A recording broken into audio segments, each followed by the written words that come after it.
There we go. It's recording now.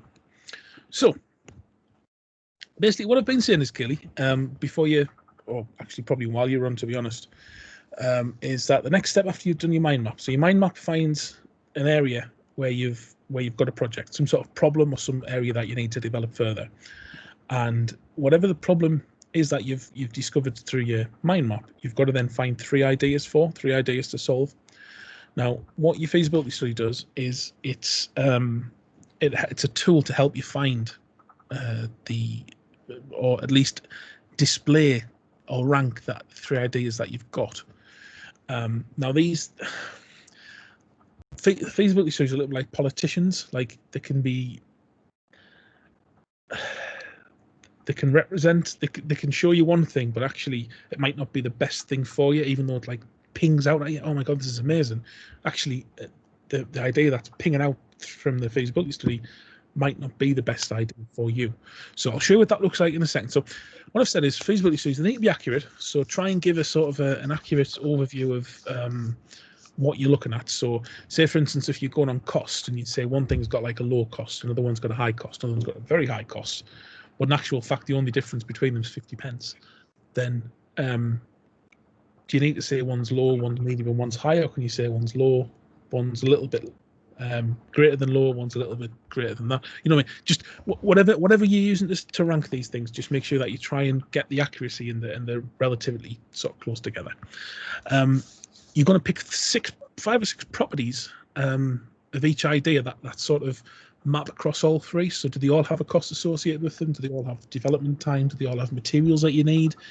Is the programming required for all 3 of them if you're doing some sort of software based thing? Do you have to have access to specialist tooling if you're making something?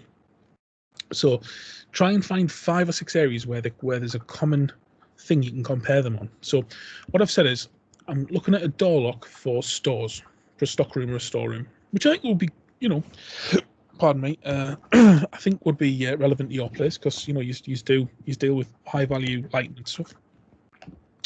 So what I've said is the 3 ideas that I've got is just an analog keypad, where you have like the 1 to 9 and then like A, B, C, D, E, F. Yeah. You punch them in, yeah. Idea 2 would be a digital door lock, so like a digital keypad. And idea 3 would be an Rfid reader, which is, you just scan your card and it pings. Yeah. So let's have a little think about what is common among these. So obviously there is a cost associated with each one of them.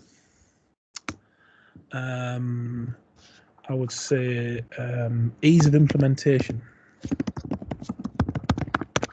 How easy are they to actually put in? How safe are they? How safe or secure? What else can we say? Longevity. How long does it before they wear out? And end of life. So what happens when these things are finished with? How can you recycle them or whatever they go on? So all you do is you give a ranking, 1 to 10, with 1 being low or bad, and 10 being high or good. Right. So let's have a little thing. So these analog keypads, you can actually buy them pretty much pre-assembled already. So ease of implementation is you usually just have to drill the door. So maybe give that one a 2, because you've still got to drill. You've still got to do some damage to the door. So we'll give that one a 2. A digital door lock, now you'd have to program this yourself. So you'd have to actually run the wires, program it, and still attach something to the door. So you're looking probably around about a 5 or a 6 for that. Maybe a 5 in there. And your RFID reader is going to be very similar. It's going to run on the same system. So I would probably give that a 5 as well. Although actually for RFID, you've got the extra complication of having those cards as well, haven't you?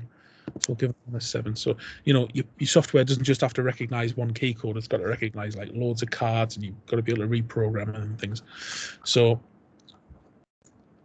the cost associated with these ones, it's going to be more for that one because it's going to cost a lot more to develop the software. That one's a 5 because it's, you know, you do it once and it's good for life, and that one you just buy off the shelf. So ease of implementation. So these ones, again, this one's going to be quite low because it's, you know, sorry, I've done this the wrong way around, haven't I? Costs low. No, you've got one low. But you want the higher the number, the better the sort of price for you. Oh, right, okay. Yeah, so ease of implementation, that's probably going to be a 7 because, again, you know, it's quite an easy thing. You just, you know, it's four screw holes and you bang it onto the original lock that's there. The digital one, again, you have got to run wires, like I said before. You've got to pay somebody to do that. You've got to pay somebody to program it. And but it will just sit there, and once it's installed, it shouldn't really go wrong. So we'll give that one a 6 for that one, because it is quite sorry, a 4 for that one. And the RFID reader, you've got to be able to reprogram badges on it, so it's got to have a computer alongside it, or some sort of network facility. So it's going to be, you know, something that's going to have to be maintained quite a lot. So I'll give that one a 2 as well. Analog keypads. Now, there's actually a YouTube channel I watch called the Lockpick Lawyer, and his favourite thing is, if they don't push in very easy, that's the right. That's it, exactly. Yeah, and you turn the handle slightly to put a bit of resistance on. Yeah, exactly. You can feel. So actually, the security of these things, I'd give that a 2 because they're not very secure at all. A digital door lock, they're all right for a while, but you can actually start to see where the numbers wear down on them. So I'd give that one a 3. Actually, I'll give it a 4 maybe, because you can replace the keypads, can't you?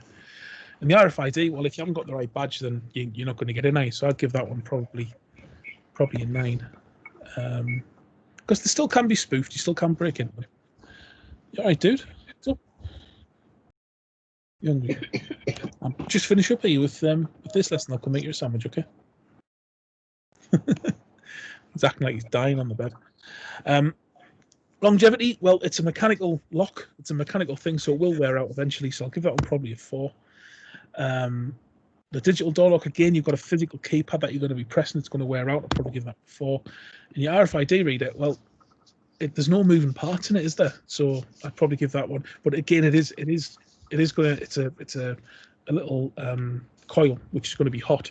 So I'll give that probably maybe a 7 for that one.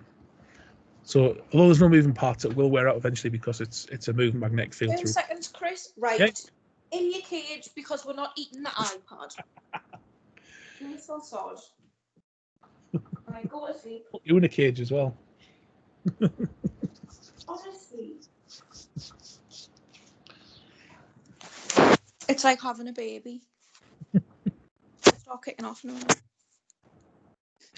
Bless you. You sorted? Yes. Yeah, brilliant. Right, so end life considerations. Well, it's just metal, really, isn't it? These things are made of metal. You can just, you know, recycle them. So I'll probably give that an 8.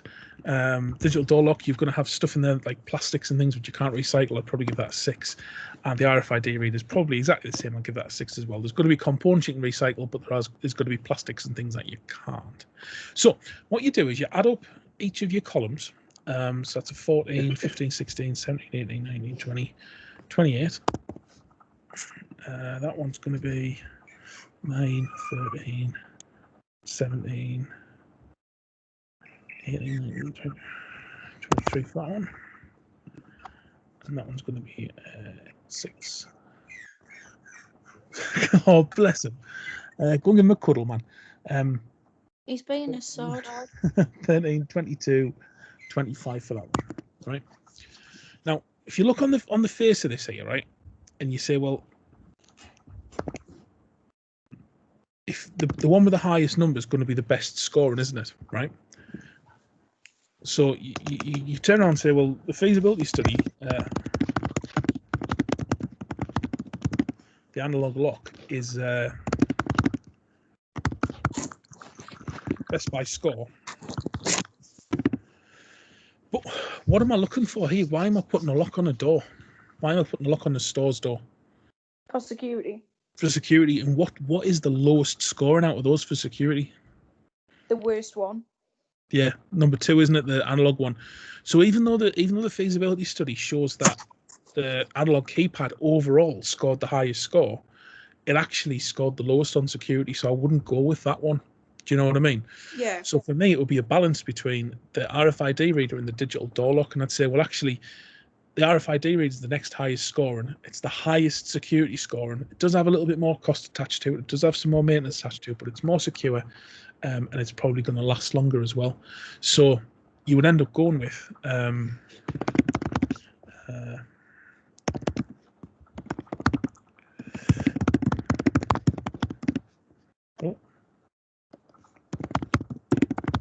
the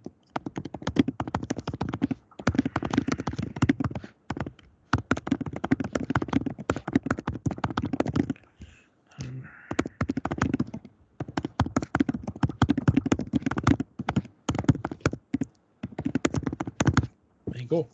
So what you've done there is you've not only identified and described, you know, what you should obviously have a description of these, how they'd work roughly before you do your feasibility study. So you'd say what your keypad would be, what it would look like on a door and things, what your digital lock would look like, and just you know, what it would involve and RFID. So you'd have like a little bit of product development before this, just comparing them, and then your feasibility study would compare them numerically. And then at the very, very end of that, you would turn around and do a comparison of them, which is your distinction. So by the end of this, if you just had that written down with that table, and then just 3 brief descriptions with a diagram for each of the 3 ideas, that is a distinction for that part of the question, for task 1.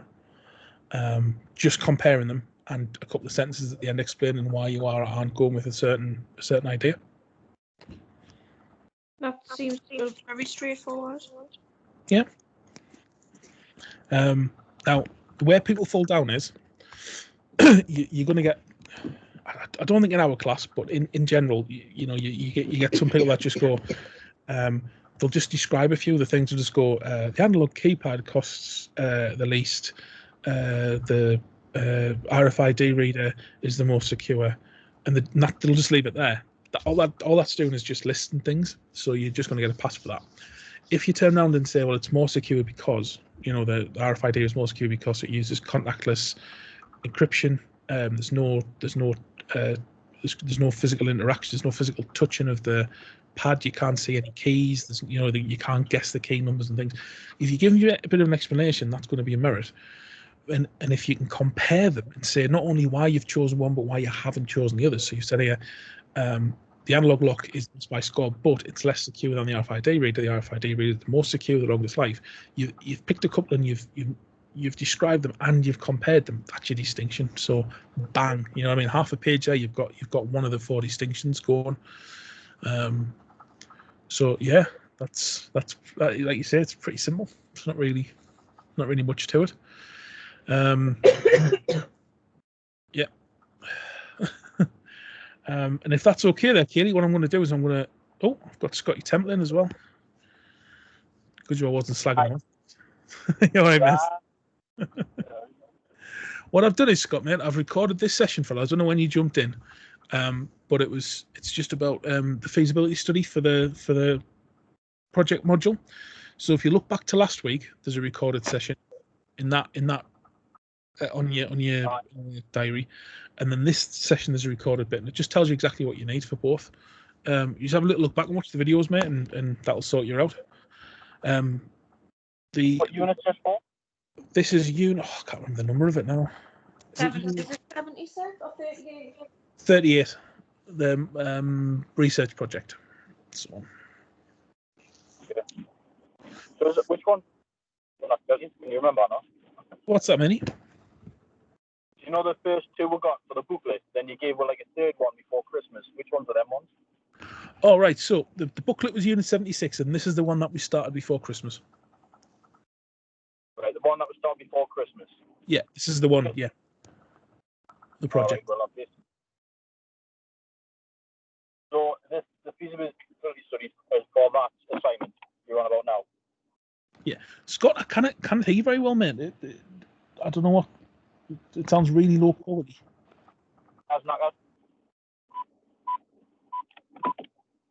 You're in the car, sorry. Right. Just repeat what you just asked us, matey, before. The feasibility study, what you're doing now. Yeah. That's on that assignment. Yes. Yeah. So this is the project module. So what we did last week was we looked at how to identify a project, and that was using a mind map. So you mind map out, and you say, well, you know, I've got my work life, I've got my home life, and I've got my hobbies and interests, and you've got to try and find somewhere where your hobbies and interests. You're right, Lewis. Somewhere where your hobbies and interests, or your work life or whatever, has an issue or a problem. Most of these will go with work stuff, I have no doubt. That's probably where you spend, you know, the majority of your time anyway. If you're anything like me, got no social life because of it. You probably find a project in your, or a problem to solve in your work life, probably. Using a mind map, you do that, and then once you've found your problem, you've then got to find 3 solutions to that problem. So my example today was stuff going missing out of a store or a stock room, where everybody's got a key to the storeroom, so they can't identify who's in and out. So that's the problem I've come up with, and the 3 solutions are an analog keypad. You know, like what you find on like break rooms in like restaurants and things. You've got, in fact, I'll just.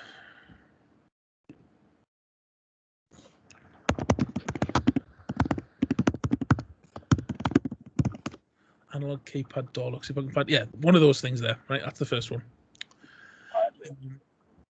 The second one was a digital door lock. So that would be more like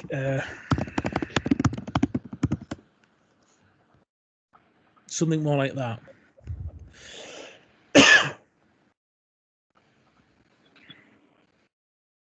Yep. Right. And then the third one is an RFID reader, which you'll have seen these as well, but I'll just show you anyway. Do you know what you scan your card against? A bit like essentially what your contactless payment and stuff. You can have a lock on the door that uses one of them. So what I've said is, you found your 3 solutions. I've described them above this. So before I've started this feasibility study, I've already described each one. So I've said, you know, this is what the analog keypad is. These are the features of it.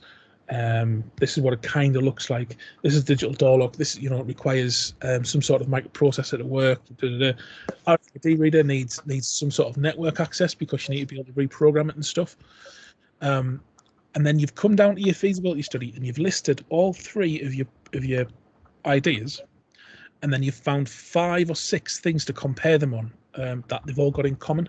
So they've all got some sort of cost associated with them. They've all got, you know, how easy or how hard they are to implement, how secure they are, how easy they are to actually break into or disable, longevity, how long they last, and end of life, you know, what happens when these things are finished. Do they go to landfill? Is there any way to recycle them, etc., etc.?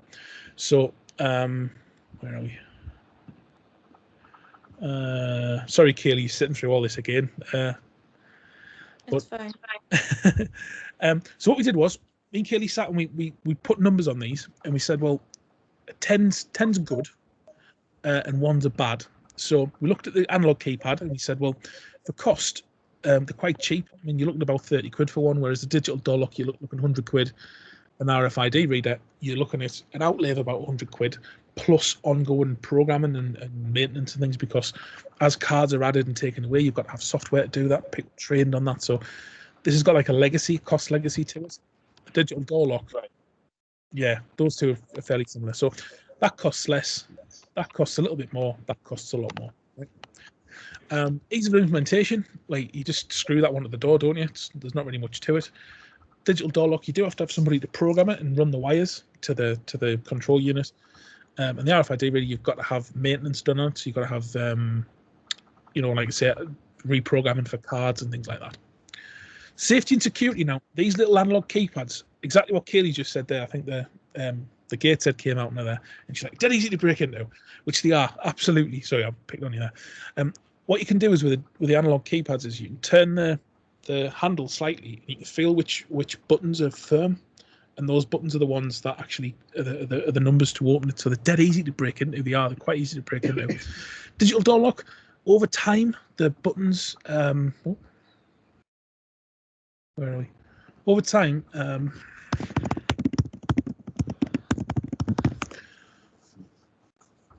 Over time, digital door locks wear. I'm trying to find a picture for you. Yeah. It's not going to show me, is it? But essentially, they wear down, and you can see which buttons they press for like whatever button combination it is. Quite often, you can see which buttons get pressed after a couple of years of use. So we said that one's not as secure. Give that one a 4. RFID reader. If you haven't got the right card, you're not getting in. Do you know what I mean? Like, you can't fake that. You can't just guess. There's billions of combinations for the actual cards themselves. So they're probably the most secure. Longevity. Both of these things have moving parts. They will break down eventually.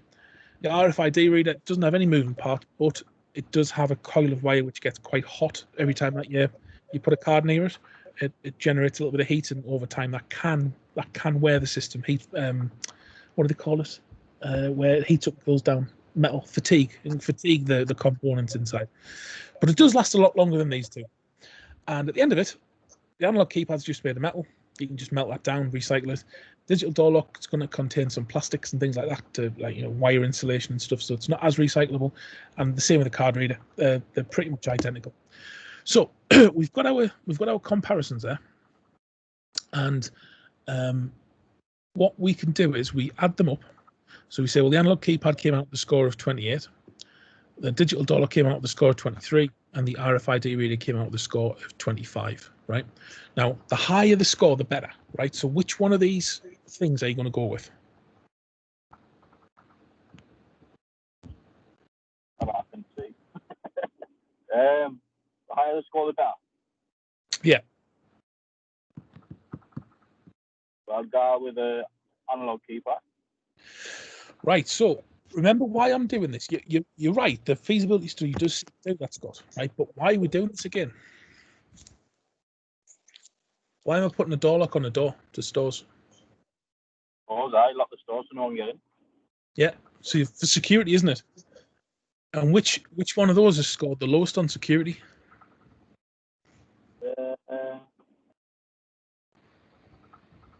It's got the lowest, like.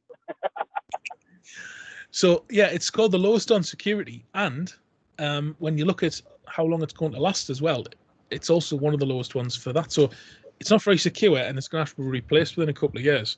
So the next one that you look at is the RFID reader.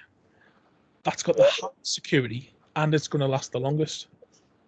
Yeah, it's going to cost more, but I think these two are more important than the cost. So what you do is then you look underneath and you explain your findings. So I'm not going with the highest score any, I'm going with the second highest, which is absolutely fine. And you're basically saying, the feasibility study shows that the analog lock's the best by score, but the analog lock is less secure. That's why I hid the text at the bottom, because the answer was there. The RFID reader is the second highest. It is the most secure. It has the longest life of all the products on average, but it does cost a little more.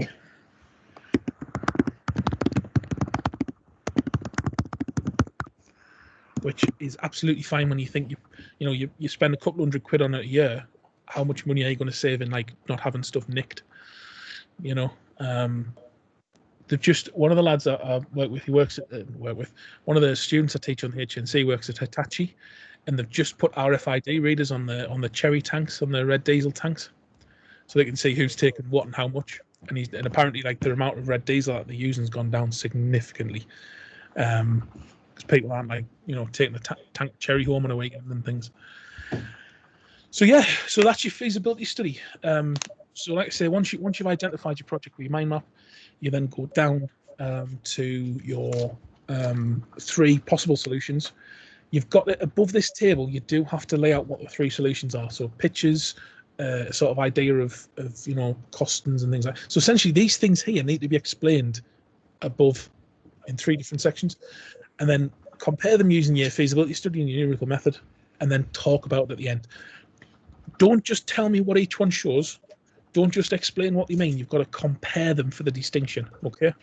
So I've compared two things there for the distinction. Bang, you know, half a page, you've got a distinction there. Right, never. Okay, guys, the coronavirus has visited our house, and I'm pretty tired, and the missus is sitting in the background coughing her head off. So I'm going to leave you there if that's okay, and I'm going to go and just get a bit rest. Are you okay to crack on with that module? Yeah. Okay? I'm a bit late again, Chris. We recording that? I have, mate. Yeah. All right, yeah. Good. Yeah. Chris, So you'll need I've got to watch this back. You'll need to give it about 10-15 minutes just for it to process, and then it'll be in the chat. So if you look at the top, there's a little chat box. Yeah.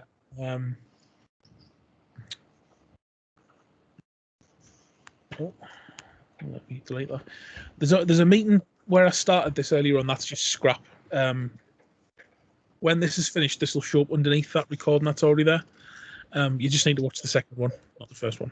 It's just full of stops and starts. Nothing really in it. Okay, guys, right, it's recording now, and that should start.